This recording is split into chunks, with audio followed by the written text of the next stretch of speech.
코인 하시는 분들 있을 거예요. 저도 코인을 하고 있다라고 말씀을 드렸습니다. 실전 투자자인 저도 이 6월 달에는 이게 내가 혹시 신고 대상인가 꼭 체크를 해봅니다. 이거 신고 안 하면 과태료 엄청납니다. 네, 안녕하세요. 재테크 말하는 두꺼비 세무사입니다. 여러분들 제가 코인 세금책 쓰신 거 아실 거예요. 그래서 코인 세금책만 쓴 게 아니에요. 왜냐하면 세금만 있는 건 아닙니다. 요즘 가장 많은 세금 문의가 뭐냐? 코인으로 주택을 사게 됐는데 이거 자금 출처 소명이 왔다. 이거 어떡하냐? 그래서 요즘 좀 재빠르신 분들은 취득하기 전부터 취득자금 조달 계획서 쓸 때 어떻게 쓰면 좋겠냐. 그래서 제가 미리 판단해가지고 씁니다. 근데 이거 30일 이내에 써야 돼요. 계약일로부터 30일 이내에 제출을 해야 되는데 너무 늦게 오시면 사실상 좀 어려울 수 있다라고 말씀드려요. 그리고 나서 부동산원이나 시군구청이나 세무서로부터 연락받고 나서 부랴부랴 짜시는 분들이 있는데 그러면 늦을 수 있다라는 거 다시 한번 말씀드립니다. 그리고 두 번째, 6월 달에 문의가 정말 많은 게 바로 이겁니다. 자, 우선은 그걸 말씀드리기 전에 오늘 아침에 제가 기분 좋게 눈을 떴던 이유가 뭐냐면 제가 알람 걸어 놓거든요. 알람 걸어 놓는데 오늘 아침에 비트코인이 1억 5천을 돌파했다라고 나왔습니다. 그래서 뉴스 바로 나오더라고요. 11만 달러 재돌파, 리플도 상승세. 그래서 지금 코인의 분위기가 다시 슬금슬금 좋아지고 있다라는 거. 자, 그리고 코인을 하시는 분들의 자산 규모를 봤더니 이거 제가 계속 상반기 하반기 때 말씀드리죠. 촬영 찍고 있는데 오늘 주의를 하실 분들은 바로 이 범위에 계신 분들이에요. 정말 큰 금액 갖고 계신 분들입니다. 근데 이게 한국에 국한돼서 이 자산가액을 설정을 해가지고 1억에서 이상 있는 분들이 한 이 정도 되는구나, 한 22만 명 되는구나, 이게 캐치를 하지만 오늘 관점은 바로 이겁니다. 6월 달에는 해외 금융계좌를 신고를 해야 돼요. 안 하면 아주 무서운 이제 과태료가 있다. 근데 이 금융자산에 뭐가 포함됐다? 해외 코인이 포함된 지가 좀 됐습니다. 2023년 6월부터 신고 대상에 포함됐어요. 그래서 2023년, 2024년 불과 2회년도 했고요. 이번에 세 번째입니다. 그래서 많은 분들이 이런 제도가 있는지도 몰라요. 그나마 코인을 하는 사람들이 이제 제 채널 보시고 제가 코인 하시는 분들 채널 가서 좀 영상을 이제 이런 제도적인 설명을 해드리는 거죠. 국가기관이나 아니면은 이걸 다루고 있는 이제 세금과 연관된 국세청이 어떤 식의 지금 움직임이 있는지 이런 것들을 주로 이제 묶어서 책으로 쓴 거죠. 자, 그래서 해외 금융계좌는 제가 실무적으로 잘 알고 있고 많이 진행을 하고 있습니다. 지금 5월 말에 이제 보도자료 왔고 가장 핵심은 과태료예요. 이게 미신고나 과소신고에 대해서 10%의 과태료가 부과됩니다. 정말 살벌해요. 이게 최소 신고 금액이 5억이거든요. 근데 내가 5억을 신고를 안 했다. 얼마요? 그냥 바로 10%예요. 5천만 원 여러분에게 과태료가 부과가 됩니다. 그리고 내가 50억 원 이상을 신고를 안 했다. 그럼 과태료 5억 원 바로 때려 맞고 거기다가 벌금 상당액이 형사처벌까지 받을 수 있다라는 거. 이게 너무 무서운데 대부분 많이 몰라요. 해외 금융계좌 하시는 분들, 무역을 하거나 해외에서 사업을 하거나 주식을 하거나 이런 분들은 이 제도를 너무 잘 알고 있지만 해외 가상자산 사업자에게 해외 가상자산에 대한 투자를 계신 분들은 이 제도를 아직 많이 모르고 있습니다. 그리고 과태료가 이렇게 큰지도 모르고 있어요. 지금 다행인 점이 과태료가 낮아진 거예요. 이거 예전에 누진세율로 10에서 20%까지 과태료가 나왔습니다. 지금 그래서 이렇게 나왔잖아요. 25년 2월 28일 이후로 과태료를 부과하는 분부터 10%다. 이거 줄어든 거예요. 오히려 봐준 겁니다, 여러분들. 정말 살벌해요. 20%면 내가 5억 신고 안 하면 과태료가 얼마? 1억 원 때려 맞는 거예요. 1억 원. 자, 6월은 해외 금융계좌 신고하는 날입니다. 그래서 누가 신고를 하느냐? 거주자랑 내국법인이 신고를 해요. 그래서 2024년도 중에 여기 집중해서 들어야 돼요. 모든 해외 금융계좌를 다 포함하는 거예요. 현금, 주식, 채권, 가상계좌. 내가 가상계좌도 하지만 예금도 있을 수 있잖아요. 해외에 예금 계좌가 있을 수 있단 말이에요. 근데 그 두 개를 합쳤는데 5억 원을 넘었다. 그러면은 무조건 신고를 해야 돼요. 잔액이 5억 원을 넘은 경우라면 무조건 신고를 해야 된다. 근데 그 기준이 뭐냐? 잔액 기준이에요. 잔액 기준. 왜냐면 가상자산을 팔아서 해외 일반적인 예금 계좌에 옮겨졌어요. 그러면 가상자산은 내가 5억 원 미만이니까 신고 안 하는 거 아니냐? 그런 게 아니에요. 당연히 다 합쳐가지고 5억 원 넘으면 신고해야 돼요. 근데 그 기준이 매월 말일 중에 한 번이라도 5억 원을 초과하면 6월 30일까지 신고를 해야 됩니다. 자, 그래서 해외 가상자산 계좌 신고 6월 말까지 하는 건데 어떤 거? 해외 지갑 사업자에게 개설한 지갑의 경우. 왜냐면 가상자산 하시는 분들 당연히 지갑 있을 거예요. 근데 비수탁형이거나 탈중앙화 지갑은 신고 대상에서 제외가 됩니다. 근데 수탁형이거나 중앙화 지갑은 신고 대상에 포함이 돼요. 그리고 이 신고 대상에 포함됨에 따라서 해외 가상자산 보유자가 해외 금융계좌 신고 누락하는 일이 없도록 우리나라 국내 가상자산 사업자들에게 협의해가지고 신고제도 안내도 실시를 했어요. 이런 제도를 좀 널리 알리고 있는 상황인 거죠. 그러니까 많은 분들이 이 제도를 몰라서 신고를 안 하는 경우가 좀 덜어 있는 것 같아요. 자, 신고 의무자는 아까 말씀드렸잖아요. 거주자나 내국법인이요.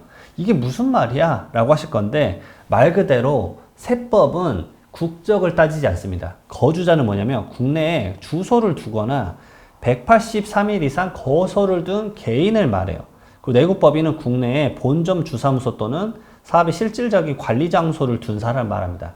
말 그대로 우리나라에서 사업한 사람이에요. 가정을 해볼게요. 미국인이 우리나라에서 주소 두고 있고 183일 이상 거소를 둔 개인이라고 말해볼게요. 그분이 미국에 가상자산이 5억 원 이상 있어요. 그럼 신고해야 될까요? 안 해야 될까요? 신고해야죠. 왜냐? 우리나라에서는 이미 거주자니까. 자, 그래서 요약한 거 보면 24년 12월 31일 현재 거주자냐 내국법인이냐 따지는 거예요. 왜냐면 법인도 신고를 해야 돼요. 근데 물론 법인이 지금 국내에는 가상자산 계좌를 만들 수 없으니까 무슨 법인 신고를 하냐라고 할 수도 있어요. 하지만 해외에서는 가상자산 계좌 만들 수 있죠. 대부분의 나라는 가상자산 계좌를 만들 수가 있습니다. 그리고 대부분 미국이겠죠. 미국 쪽이 많으실 거예요. 뭐 바이낸스나 이쪽 많이 하시니까. 자, 그 다음에 신고 기준 금액 매월 말일 중에 하루라도 모든 해외 가상자산 포함해서 해외 계좌가 5억 원, 잔액이 5억 원이 넘으면 포함입니다. 그럼 신고 면제자는 외국인 거주자거나 재외국인, 그리고 신고 기한은 6월 말일까지요. 기간이 얼마 남지 않았다라는 거 말씀드립니다. 제가 좀 이제 최근에 이제 결국 이재명 정부 들어오고 나서 그것에 대한 영상을 찍느라고 이 영상에 대해서 좀 늦게 찍었습니다. 어쩔 수 없었어요. 왜냐면 이제 5월 말일쯤에 찍으려고 했는데 그때는 선거로 너무 바쁠 시즌이었기 때문에. 자, 가상자산의 경우 신고 의무자는 보유한 가상자산 계좌가 개설된 해당 해외 가상자산 거래소에 매월 말일에 최종 가격 확인해야 돼요. 결국은 매월 말일자에 얼마냐 그 잔액을 산출을 해야 돼요. 이거를 1월부터 12월까지 다 계산해 봐야 됩니다. 얼추 계산했는데 뭐 3억도 안 돼. 그러면 그 당연히 신고 안 하겠죠. 근데 이게 4억 9천에서 5억 천 왔다 갔다 하는데 그럼 내가 대상인가 아닌가? 정확하게 계산해 봐야 돼요. 그리고 이제 가상자산의 매매나 교환을 할 수 있는 시장이 운영되지 않아서 가상자산의 매월 말일 최종 가격을 확인할 수 없는 경우가 있겠죠. 그러면은 본인이 보유한 가상자산이 거래되는 국내나 국외 거래소들의 매월 말일 최종 가격 중에서 하나를 임의로 선택해서 가상자산 잔액을 산출해야 돼요. 그러니까 말 그대로 거래소마다 이게 2, 3%씩 프리미엄 차이가 있을 수 있으니까 그런 부분들 너가 자의적으로 해석해서 신고해라 이 말입니다. 자, 그리고 매월 말일 보유 해외 금융 계좌 잔액을 원화로 환산해서 합산한 금액이 가장 큰 날이 신고 기준일이에요. 정말 어렵죠. 이 제도를 모르시는 분들도 많은데 그래서 5억 원이 초과한 날 요렇게 보시면 돼요. 내가 1월 말, 2월 말, 3월 말, 4월 말 결국은 제가 이거 신고 대행을 하는데 이 12달 거 다 봐야 됩니다. 왜냐면 이때는 보험이 없었어요. 그러니까 가상자산 계좌가 이때 없었어요. 그러다가 이때 갑자기 4억을 넣었어. 이렇게 될 수 있다라는 거죠. 그러니까 제도에 대해서 내가 지금 다양한 해외 금융계좌 자체를 만들었다 없앴다 이럴 수 있기 때문에. 자, 그래서 1월 달에 4억, 2월 달에 6억이에요. 그래서 5억 넘었다. 그러면 2월 걸로 신고해야지? 이게 아니에요. 그러게 신고했다 어떻게 된다? 결국 4월 달이 1년 내내 중에서 가장 높잖아요. 그러면 3억 덜 신고한 거잖아요. 그럼 뭐가 돼요? 과소 신고했으니까 이것에 대해서 10%, 3천만 원 바로 때려 맞는 거예요. 여러분들이 1억에 적용이 됩니다. 결국은 매월 말일 걸 다 체크를 해야 돼요. 여러분들의 가상자산 계좌 꼭 꼼꼼히 매월마다 체크하는 거. 5억 원, 해외 가상자산 하시는 분들 5억 원 내외다라고 하시는 분들은 제가 봤을 때는 무조건 이런 것들 이제 매월 말일에 체크를 꼭 해놔라 라고 말씀을 드리고 싶습니다. 자, 그럼 Q&A 대표적인 거 몇 개만 한번 해보도록 하겠습니다. 24년 6월에 이미 신고했다. 그리고 잔액 변동 없는데 또 신고해야 되냐? 무조건 해야 되죠. 왜냐? 연기준이니까. 그러면 올해는 얼마나 올랐어? 다시 신고해. 왜냐? 작년에 24년 6월에 신고했었을 때 가액과 지금 25년 6월에 신고할 때 가액은 당연히 달라져 있을 거고 비트코인 위주로 하시는 분들은 제가 봤을 때 100% 가액이 올라갔을 거예요. 근데 올라간 걸 신고를 안 한다? 어떻게 돼요? 미신고 가산세, 과소신고 가산세, 가태료 맞아버린다는 거예요. 그러니까 10억짜리가 이제 15억이 됐다. 5억 덜 신고하면 어떻게 됩니까? 5억에 대해서 과태료 10%, 5천만 원 나와버릴 수 있다는 거죠. 자, 이런 것들도 잘 몰라요. 잔액이 8억 원인 해외 금융계좌를 부부 2명이 공동 명의로 보유하고 있다. 지분율이 각각 5대 5다. 각자 지분율대로 나누면 4억 원이 된다. 그럼 5억 원 이하죠? 어떻게 하느냐? 다 필요 없어요. 해당 계좌 잔액 전부를 각각 보유한 것으로 보기 때문에 지분율과 상관없이 공동 명의자 모두가 잔액을 8억 원으로 해서 신고해야 돼요. 다만 공동 명의자 중 한 명이 다른 공동 명의자의 계좌 정보를 함께 신고를 했다. 그러면 다른 공동 명의자가 보유한 모든 계좌 정보를 확인할 수 있기 때문에 신고 의무가 면제가 된다라는 점. 자, 그 다음에 해외 가상자산 지갑 사업자를 통해서 만든 지갑도 신고 대상이냐? 해당한다라는 얘기죠.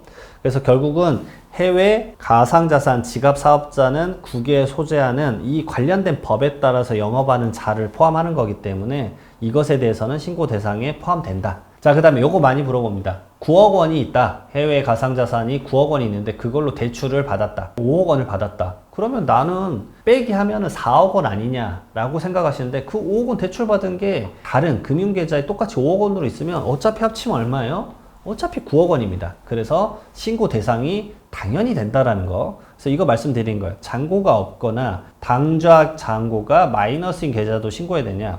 잔액이 없거나 잔고가 마이너스면 신고할 필요가 없어요. 그래서 대출 계좌 잔액이 0원을 초과한 기간 동안에는 평가 신고 대상이 될 수 있다. 왜냐하면 0원 초과하는 경우가 발생할 수도 있죠. 자, 그 다음에 해외 금융자산과 금융부채가 있을 경우에 부채를 차감하여 신고하느냐, 아니면 부채는 무시하고 잔액만 신고하냐. 부채는 신고 대상이 아니고 금융자산만 신고하는데 말씀드렸잖아요. 잔액 기준이에요. 잔액 기준이니까 이런 문구들을 해석을 어떻게 할 것인지 잘해야 됩니다. 그래서 부채가 여기 부채지만 결국은 다른 형태, 대출받으면 그 금액을 쓰지 않는 이상에는 결국은 해외 금융 계좌에 금액으로 있을 거기 때문에 결국 합쳤을 때 잔액이 얼마냐를 따져서 신고를 해야 된다 라는 점까지 말씀드려요. 요거 가장 많이 물어보시는 거라서 한번 말씀드려봤습니다. 제가 가상자산 관련해서 계속 많이 이제 컨텐츠를 만들고 있는데 이 영상 도움 되셨으면 구독과 좋아요 부탁드리고요. 다음에 또 다른 영상에서 뵙도록 하겠습니다. 감사합니다.